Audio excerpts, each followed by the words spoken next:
Bueno, eso tenemos que decir que es una teoría de todo el mundo, porque nadie conoce el documento. O sea, partimos, todas las discusiones que se dan, que creo que es otra gran crítica a este proceso, es que todos nos imaginamos que eso va a pasar, ¿no? Porque nos lo filtraron, porque nos contaron. Yo creo que es muy importante los derechos cívico-políticos de los jóvenes de 16, pero también los de 12, ¿eh? En esta ciudad ser jóvenes desde los de 12 hasta los 29 años. Me parece que hay que hacer un esfuerzo importante, no solamente por mirar el derecho al voto, porque entonces estaríamos hablando de una democracia muy cortita. Creo que tenemos que ver otros mecanismos de participación, de reconocimiento del trabajo de los propios jóvenes, de su activismo, y que el voto sea uno de sus elementos. Que si no viene acompañado de una estrategia fortalecida de educación cívica donde se le ubique a la gente joven y sobre todo a los adolescentes y a las adolescentes como actores estratégicos de este cambio, no en el choro de siempre de claro, porque son importantes, no, involucrarlos en una vida política de toma de decisiones no cada 3 años. Creo que eso habría que verlo. Yo te diría voto a los 16, sí se blinda la parte de penal, sí tenemos la garantía de que los demás derechos van a estar salvaguardados. Y me parece hay una discusión aquí de fondo, de pues los derechos no son negociables, no, pero cómo se intervienen con ellos y cómo se construyen y cómo se apropian, sí.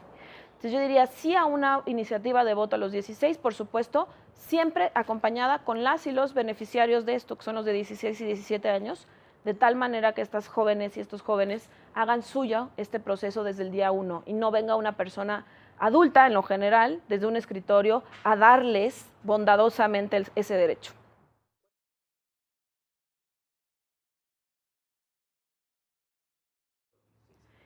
Fíjate que justamente hicimos un foro sobre eso, sobre implicaciones electorales sobre todo. Y tiene que ver primero con que no hay un referente en esta ciudad de constitución, no estamos hablando de una reforma constitucional, estamos hablando de un articulado completamente nuevo, ¿no? De qué es lo que va a decir esta constitución. Entonces, primero tendríamos que ver cómo viene ese documento, si es un documento más en la parte orgánica, más de derechos, eso por un lado. Pero el solo hecho de otorgar el voto implica ciertas reformas, tanto en lo constitucional general. Hay juristas que dicen que solo se puede hacer esa reforma en la Constitución general o federal. Hay otros que dicen que no, que sí se puede. Pero ¿quién va a credencializar a estos chavos? ¿No? ¿Quién les va a generar su credencial de elector? Pues habría que preguntárselo al INE. El INE dijo, sí, podemos hacerlo, pero no es solamente eso. Tiene que ver con implicaciones, vuelvo a lo mismo, de corte también electoral en padrón, incluso también jurídicas. O sea, si alguien dice, no, esto no se puede, pues qué impugnación se podrá presentar en los tribunales. O sea, estamos hablando de reformas. Yo me pregunto una cosa, aquí hay una ley de la persona joven en la Ciudad de México donde no se habla del voto a los 16. ¿Por qué? Pues quizá porque sabían las implicaciones electorales que esto lleva. Y estamos hablando de modificar códigos, de modificar leyes, no porque no se pueda. Creo que esto también tiene que ver con una cosa que más que es de dinero, que dicen que el amor se va en el presupuesto, pero tiene que ver con voluntades políticas.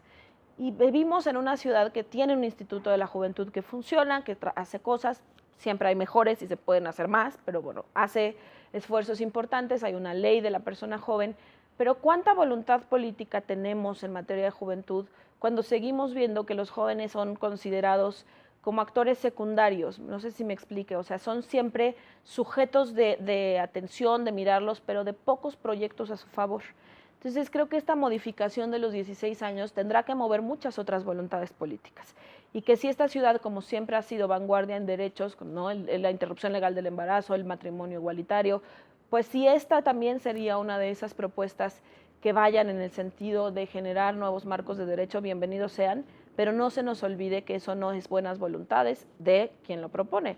Eso tendrá que ver con una voluntad política presupuestal y con un mecanismo mucho más amplio de reformas, digamos, desde lo general, también desde lo federal, que acompañarán este proceso.